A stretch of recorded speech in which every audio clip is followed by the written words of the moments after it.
अब यहाँ ठहरने से लाचार हूँ, इसलिए आप अपना काम कीजिए और हमें खुशी से इजाजत दीजिए। इधर इस रोज की इंतजारी से हमारी तबीयत नासाज हो रही है।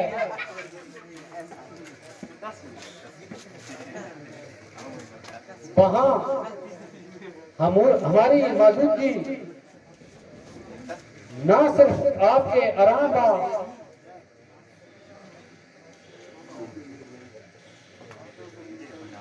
आपके सल्तनत खलल में भी अंदाजी हो रही।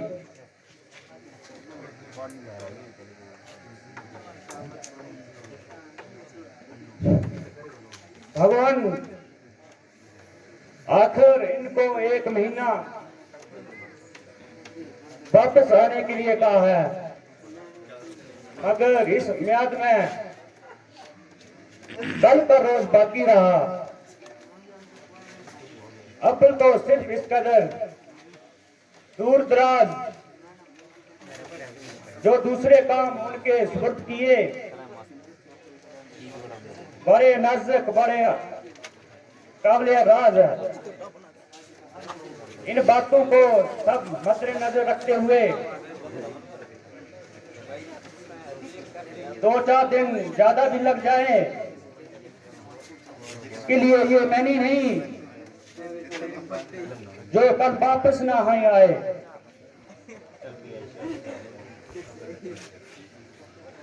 फिलहाल कल का रोज इंतजार करेंगे, वो ना आए और परसों की उसकी तैयारी करेंगे। जबरदस्ती है, मेरे पास जो है वो आपका दिया है। इस नजदीकी की क्या हस्ती है। बेहतर कल का रोज इंतजार किया जाए। अगर वो कल भी ना आए तो परसों को यहाँ से कूच किया जाए।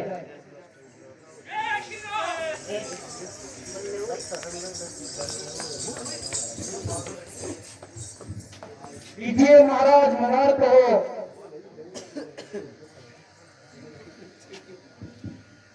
भगवान प्रणाम।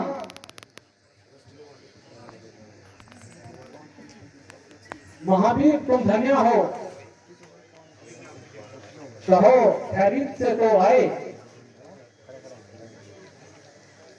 भगवान जब आपका आशीर्वाद मेरे साथ है तो कब मुमकिन है कि कुछ तकलीफ होने पाए। सुनो, कुछ सीता जी की भी खबर लाई।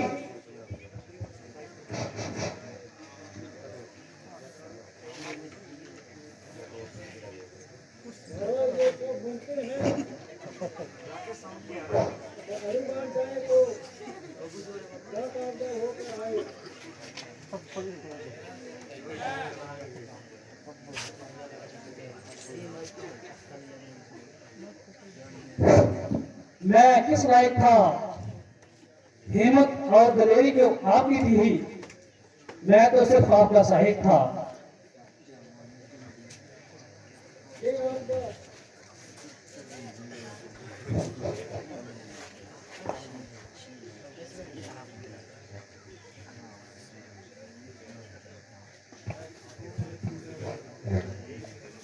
खैर इस कसम नफ्सी को जाने दो। आप जरा मतलब की बात सुनाने दो। भगवान मैं मुख्तलिफ मुकामात पर तलाश करता हुआ लंका में पहुंचा। वहां हर जगह देखा भाला, आखिर बड़ा मुश्किल तमाम मैंने उनका सुराग निकाला। सीता जी अशोक वाटिका में कैद हैं और हर तरह अपनी जिंदगी से नाउम्मीद हैं। कुछ उस जालिम की जबरदस्तियों से और कुछ रोजमर्रा की फाका मस्ती से। जो कुछ माता जी की हालत हो रही है, मुझ पर तो जाहिर है उसका बयान करना मेरी ताकत से बाहर है। एक मामूली सी साड़ी से वो अपने बदन को ढांप रही थी और मारे सर्दी के थर थर कांप रही थी। तमाम जिस्म का सुनकर ये हाल हो गया। मुझको जगह यकीन इनकी निस्बत अपना इत्मीनान करना भी सख्त मार हो गया। अभी इसी शशोपंज में था, इतने में रावण वहां आया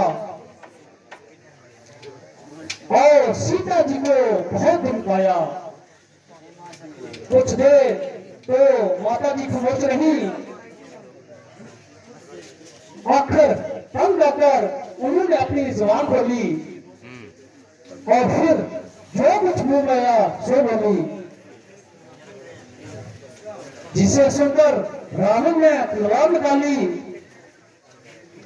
मगर एक औरत ने दरमियान में पड़कर माता जी की जान बचा ली। चनाचा रावण का वो अरमान ही दिल में रह गया और जाता हुआ ये कह गया, 2 महीने तक और सब्र करूंगा और जिस तरह हो सके अपनी तबीयत पर जबर करूंगा। अगर फिर भी इसी तरह हाजत लगाएगी तो मेरा क्या लेगी, अपनी जान से जाएगी।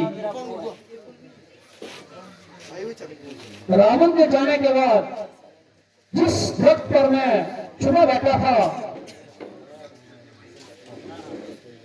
इत्तेफाकन माता जी उसी के नीचे आई और अपने सिर की साड़ी दुनिया से फाड़कर उसकी एक रस्सी बनाई और उसी दरख्त की टहनी से लटकाई। मैं हैरान था कि माता जी क्या करने लगी, मगर फिर समझ में आया वो तो खुदकुशी करके मरने लगी। आखिर जब रस्सी का फंदा उन्होंने अपने गले में डाला तो मैंने झट वहां से कूदकर माता जी को संभाला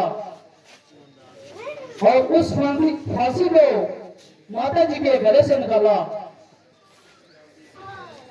पहले तो उन्होंने मुझे भी रावण समझकर बहुत सख्त सुस्त कहा, मगर जब मैंने आपकी निशानी दिखाई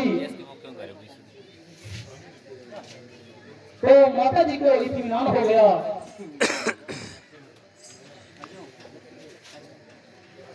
मैंने खुदकशी करने का सबब दरियाफ्त किया तो माता जी ने जवाब दिया, अगरचा ये महापाप है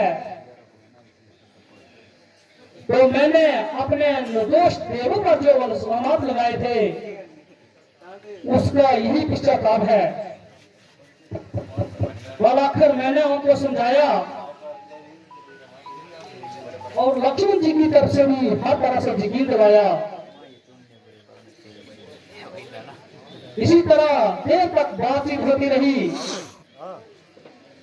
मगर उस दौरान में माता जी बेतहाशा रोती रही। चलती दफा मैंने उनसे कुछ निशानी देने के लिए प्रार्थना की तो उन्होंने ये अंगूठी बतौर निशानी दी।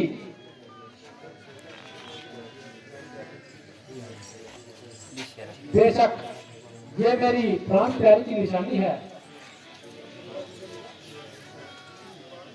मगर तुम ये तो बताओ कि तुम्हारी सिर्फ उन्हीं से बात हुई या रावण से भी मुलाकात हुई? भगवान, हाँ, मैं रावण से भी मुलाकात करके आया हूँ, बल्कि उनके बहादुरों से भी तोहफा करके आया हूँ। कईयों को पछोड़ा और कईयों को जान से मारा, बल्कि राहुल को भी अच्छी तरह से मजा चखा कराया हूँ और उसको भी सरो बाजार नीचा बिठा कर आया हूँ। बजाय इसके उसको इस तरह नीचा दिखाते, बेहतर था कि उनको समझा बुझाकर रास्ते पर लाते। महाराज, मैंने अपना सारा जोर लगाया मगर उस मखलूक ने मेरी बातों को मखौल नहीं उड़ाया। यहां तक कि मेरे मारने के लिए तलवार भी उठाई, मगर उसके भाई भीकर ने बीच में आकर मेरी जान बचाई। जब मैंने रावण को अपना कत्ल करने पर अनाथा पाया, फिर जो कुछ मुझसे बन पर वो मैंने बनाया। आप इन बातों को जाने दीजिए, जितनी जल्दी हो सके सीता जी की रिहाई का फिक्र कीजिए, क्योंकि माता जी की जान को सख्त अजाब हो रहा है और जितनी देर हो रही है उतना ही काम खराब हो रहा है। प्यारे हनुमान, आपने जो कुछ तकलीफ मेरे लिए उठाई, मैं आपका तहे दिल से मशकूर हूं, मगर आपके इस एहसान से सब दोष होने से मजबूर हूं।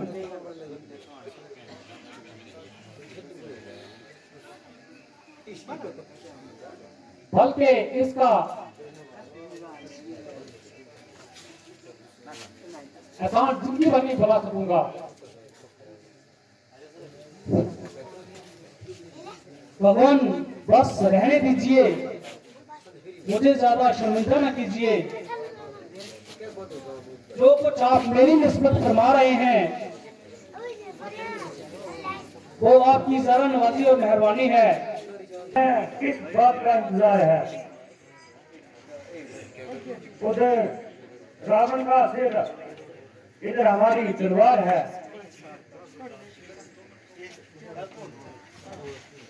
मगर नल से दरियाफ्त करना चाहिए कि पुल के लिए क्या क्या सामान दरकार है। पुल के लिए ना सिर्फ जिला मजदूर है, बल्कि इसका हिस्सा बन के तैयार है। मगर बकाया हिस्सा भी जल्दी तैयार कर लेना चाहिए, क्योंकि सिर्फ पुल की तैयारी पर ही हमारी पूछ का इंसार है।